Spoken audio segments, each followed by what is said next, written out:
Primeiramente, boa tarde, eu me chamo Matheus Diniz. Estou aqui para dar uma aula e mostrar e falar um pouco sobre a fecundação e a primeira semana do desenvolvimento embrionário. É notório que uma relação desprotegida pode ter a oportunidade dos gametas masculinos quanto femininos eles se encontrarem em determinado local. Na parte superior do vídeo aqui em cima, dá para ver o sistema reprodutor masculino quanto feminino. Irei comentar sobre os dois, mas primeiro irei falar sobre o feminino. O feminino é esse processo dos gametas acontece na tuba uterina, que na tuba uterina existe a ampola. Nas mulheres, após a ovulação, os ovócitos passam da ampola para a tuba uterina, principalmente pelo movimento peristalsis. É fecundado mais ou menos cerca de 12 horas após a ovulação.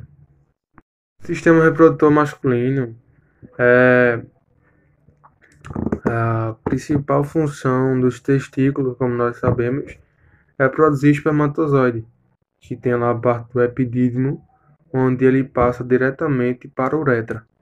Então, especificamente, esse é o lugar onde é fabricado, produzido o espermatozoide. Na vesícula seminal, próstata e glândula bulborretral, eles produzem excreções, né, que ajudam a participar na formação do sêmen. É cerca de 200 a 600 milhões de espermatozoides são enviados ao orifício do útero no ato sexual através de movimentos dos espermatozoides que são flagelados. Quando a ovulação ocorre, o muco cervical ele aumenta em determinada quantidade e fica menos viscoso, né? Se colocamos a esperma no nosso dedo, fica meio que um negócio meio que prendendo, então isso se chama viscosidade e isso facilita o transporte do espermatozoide. O útero, juntamente com a tuba uterina, gera uma contração e a partir dessa contração facilita a passagem também do espermatozoide. Existe a frutose, né? A frutose é um monossacarídeo, que é açúcar das frutas, que ele auxilia no sêmen, né? Dando força ao espermatozoide. O espermatozoide, mais ou menos, ele tem a movimentação 2 a 3 nanômetros. A partir da sua mobilidade, a maioria, dentre 200 e pouco milhões de espermatozoides, chegam lá, mais ou menos uns 200 espermatozoides, chegam lá, no local determinado. E quando os outros não chegam, ou morrem, ou degenera, ou são reabsorvidos pelo organismo. Os espermatozoides eles passam por um processo chamado capacitação, né, do espermatozoide, onde ele passa cerca de 7 horas, né, nessa capacitação. Ele não muda a sua estrutura, ele não muda a sua formalidade, do jeito que ele fica do mesmo jeitinho. O que muda dele somente é a mobilidade. A mobilidade dele aumenta, né, a partir dessa capacitação. Isso ocorre no útero e na tuba uterina do sistema reprodutor feminino. A acrosoma, que é a porção da cabeça do espermatozoide, que ela liga-se a uma cicoproteína da zona pelúcida, que ela reveste o ovócito. Essa proteína é chamada de ZP3. Então, esse processo termina na mistura dos cromossomos masculinos e femininos, que formando dão origem ao zigoto. Isso demora mais ou menos 24 horas. Então, durante o processo da fecundação, ocorre o zigoto, onde o zigoto é único e tem cromossomos tanto do pai e tanto da mãe.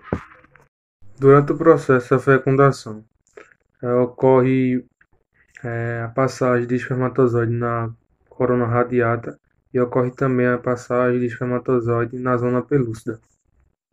Além disso, na fusão das membranas plasmáticas, também é formado pelo pronúcleo masculino e pronúcleo feminino, onde o ovócito, que tem um par de pronúcleo, então ele é chamado de oótico. Quando esse oótico se infundem, ele é chamado de zigoto. O zigoto ele é único e logo é metade do cromossomo do pai e o cromossomo da mãe. O sexo cromossomo do embrião é determinado pelo tipo de espermatozoide, ou seja, X ou Y. Então, ele é fecundado no ovócito. Aqui dá para ver a imagem em cima, que onde tem o XX, 46 cromossomos, isso define o sexo feminino, e tem um XY, que define o sexo do cromossomo masculino.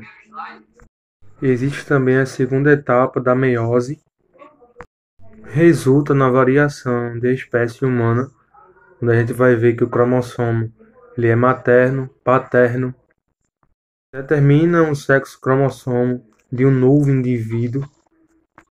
Assim sendo, causa uma ativação metabólica no ovócito que inicia o processo da divisão celular do zigoto, que irei falar logo após. Então aqui estou mais uma vez para dar continuidade à aula. Acabei falando acerca da fecundação nos vídeos anteriores e agora irei falar sobre a primeira semana do desenvolvimento embrionário, onde tem várias etapas para ser citados aqui. Os eventos que acontecem nesse desenvolvimento são a clivagem do zigoto, também a formação dos blastocistos e o início da implantação. Durante esses três eventos que citei, gostaria de falar sobre a clivagem do zigoto e depois irei alongando. A clivagem do zigoto é nada mais do que uma sequência de divisões mitóticas, onde o zigoto ele vai sofrer para que origine novas células rapidamente.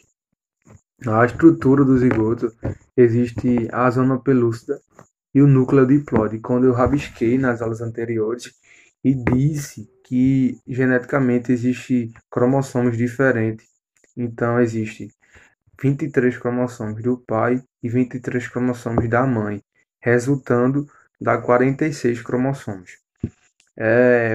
A clivagem ela acontece durante cerca de 30 horas, né?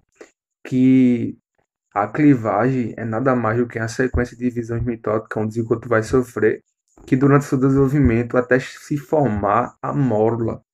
A mórula não é mais um zigoto. A mórula ela tem de 12 a 32 células. Então ela não é mais um zigoto. A divisão, a primeira mitose acontece com 2 células, a terceira com 4 e sucessivamente 8, 10 e assim vai. A clivagem ela acontece no caminho do útero, onde ocorre na tuba-uterina. Então, a caminho do útero, o zigoto ele realiza o processo de clivagem. Então, a mórula ela se forma quando está perto já do útero, que ao chegar no útero, ela cai na tuba uterina. Então, a partir do momento quando ela cai, ela não é mais chamada de mórula, mas sim de blastocisto. Além disso, tem a formação dos blastocistos, que é através da mórula, onde eu já disse, né, no vídeo anterior, que existe entre 12 a 32 células. Então, de fato, o blastocisto é criado através de um líquido que atravessa a zona pelúcida, que eles começam a se comportar de outra forma. Esse líquido é tão intenso que as células ela começam a se movimentar e encontram seu devido lugar. Existe um grupo de células que fica no envoltório, esse envoltório que está mostrando na imagem. Também tem outro grupo de células que fica no lado mais superior acima, de azul, que estará aí na imagem. E existe também esse lado que está vazio, onde é a parte do onde fica o líquido uterino. Essa parte que está de vermelha é célula achatadas, que é chamada de trofoblastos. A de azul é chamada de embrioblastos. A parte que está do líquido é chamada de blastocisto ou blastoceles. No sétimo dia, o blastocito se encontra superficialmente no útero, que adere ao endométrio. De jeito nenhum o blastocisto vai ser criado de outra forma. Ou seja, ele só acontece se ele estiver dentro do útero. Então, esse processo é chamado de início de implantação. Quero eu argumentar, não irei me aprofundar, mas existe erro na clivagem, que é durante a divisão mitótica, e também esse erro dá por nome de não adjunção, que é erro na separação dos cromossomos. Pense comigo, na divisão da mitose existe a célula mãe dando origem a duas células filhas. Se o cromossomo não vir certinho, ele dá por não disjunção, como eu já falei. E tipo, por exemplo, um vem com 45 cromossomos, outro vem com 47. Então, os cromossomos são distintos e isso pode acontecer. Isso acontece principalmente na gametogênese. É isso. Então, enfim, eu quero pedir obrigado pela atenção e pela paciência. Espero que vocês absorvam todo o conteúdo que passou através desse vídeo, a fecundação e a primeira semana do desenvolvimento embrionário. E é isso, agradeço.